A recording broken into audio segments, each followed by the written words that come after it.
Hi guys! Pinag-iingat ng Department of Health si Juan Pasang Cruz.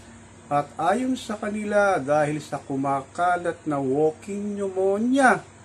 Grabe no? Dahil sa bilis ng mga araw, dahil para paparating na ang Kapaskuhan, medyo malamig sa gabi, sa madaling araw din malamig, at tapos sa umaga, tanghali, init, tapos medyo uulan pa. So, ang sabi ng Department of Health, kumakalat ngayon ng tinatawag na walking pneumonia, lalo na sa mga kabataan na edad 5 hanggang 15 taon, at sa mga katulad ni Juan Pasang Cruz na kaidaran ko, lalo na yung mga senior citizen na may comorbid. Pinag-iingat po tayo sa karamdamang ito dahil kumakalat daw po ito sa mga yung mga congested na lugar, sa loob ng mall na walang proper ventilation, sa loob ng opisina dahil sa mga nagkukumpulang mga empleyado.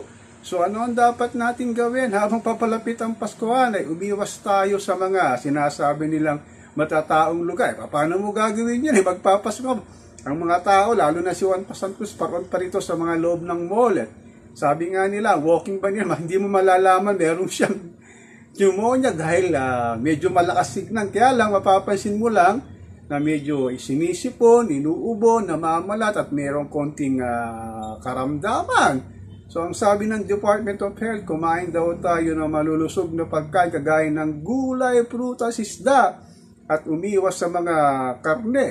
Karne pa naman lang masarap, lalo na ngayon magsimula ngayon hanggang next week at hanggang susunod pa na linggo ay puro Christmas party na sa opisina at sa mga iba-ibang tawag dito, organisasyon na kinakabilangan ni Juan Pasang Cruz. So, ang sabi ng DOH, matuto tayong kilalanin ng ating sarili. Pag may nararamdang ubo, sipon, o medyo may trangkaso, huwag na raw tayong lumabas ng ating mga tahanan at manatili na lang para hindi raw tayo makahawa. Tapos pa, lumulutang din ito sa social media na meron na raw at marami na raw may COVID-19 ulit na hindi nga lang din nagpapatis dahil ordinaryong trangkaso lang din, pareho din ng sintomas, may ubo, lagnat, sinisipon, yun nga, coughing, sneezing, nararamdaman ni Juan Pasang Cruz. Kaya ang sabi ng DOH ay mag-ingat tayo dahil sa papapalapit na Kapaskuhan, mahirap naman maratay sa karamdaman at lalo na ang ospital dahil